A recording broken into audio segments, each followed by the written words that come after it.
Hello, this is Jane Goodall. I'm a UN messenger of peace, and it honestly isn't easy to think what message I should share this year, because right now the world is so very far from being peaceful. Yet so many millions of people around the world hate war and dream of living in peace. Mothers protest when their husbands or sons are forced to fight, and weep when they return wounded or in body bags. And the young men who survive are often deeply traumatized by the horror of war. And there seems to be war or armed conflict all over the place. The Russia-Ukraine war, the continuing conflict between Israel and Palestine, the wars and armed conflicts in many African countries, the acts of terrorism by religious extremist groups, the oppression of indigenous people and minority groups, the school shootings, the increasing violence on the streets, and, of course, racism and discrimination. And then there's our continuing attacks on the natural world, the deforestation, pollution, mining, and industrial agriculture with its use of often poisonous chemical pesticides, herbicides, and artificial fertilizers. The very soil is being killed, and there's a terrible effect on biodiversity. We are in the midst of the sixth great extinction of plant and animal species, this one caused by human acts of violence against nature. And this is made worse by human-induced climate change. We're treating billions of sentient animals with great cruelty as pets in entertainment, in medical research laboratories, and in our so-called factory farms. Just imagine what the world would be like if everyone paid heed to the golden rule, common to every single major religion. Do to others as you would like them to do to you.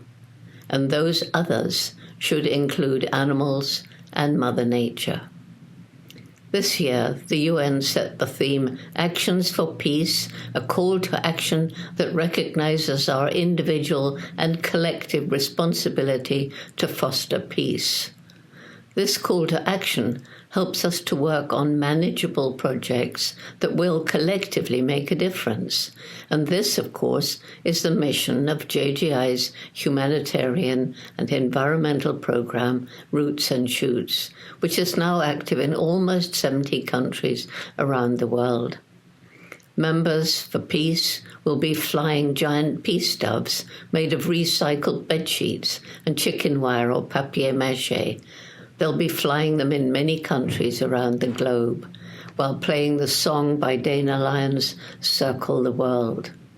They'll also be choosing projects to promote peace with the natural world, projects such as clearing trash from rivers, lakes, and oceans, planting trees, or raising money for conservation organizations. Some groups are working with those seeking to end the illegal wildlife trade.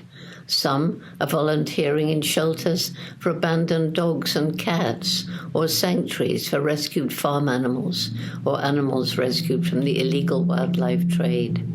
Some are walking dogs for sick or elderly, tending their organic gardens, gathering together in their neighborhood to share projects and stories with food and drink and costumes from different cultures, having fun. And in this way, they're learning that more important than the color of skin, language, culture, and religion is the fact that we're all human. We all feel mental and physical pain. We all weep and laugh and love. We can, each and every one of us, do our best to show kindness to and respect for the people, animals, and nature around us. We can try to reconcile differences within our families or with friends or work colleagues. We can reach out a hand in friendship to a newly arrived refugee.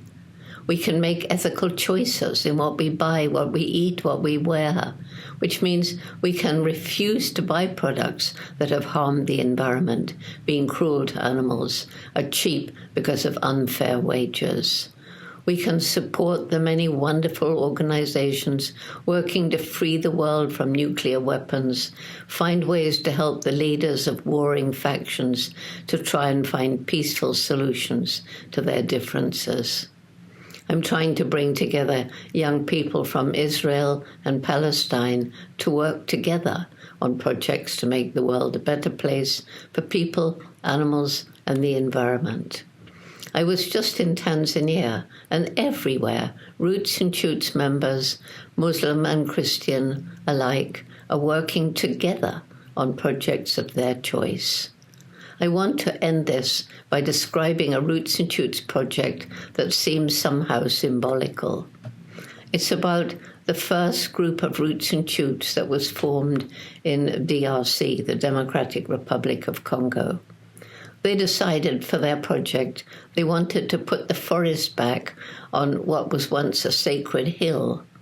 It was actually not really possible, but their mentor, not wanting to discourage them, found some saplings that a forester friend of his donated, but he also had to go to the head of the group that was there, because this is in the area of conflict in eastern DRC where all the minerals are. So there's always warring factions there. The head guy said, well, it's a silly project, but I suppose there's no harm in it, but I'm afraid I'll have to send soldiers. Well, imagine, here's this little group of about 15 young people, aged about, 10 to 12, each carrying their little sapling and something to dig with. And it's very hot, and it's much further than they thought.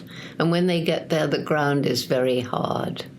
With them are 4 big Congolese soldiers with AK-47s slung across their shoulders. And they stand there and watch the children. And after a little while, the youngest, a little girl, starts to cry because the ground is so hard and she can't dig the hole for her tree. And after watching this for about 10 minutes, maybe less, one of the soldiers lays his gun against a tree and goes to help her. And within the next 10 minutes, all the soldiers have laid aside their guns and are working with the children to help restore nature. That's how the world should be. Thank you.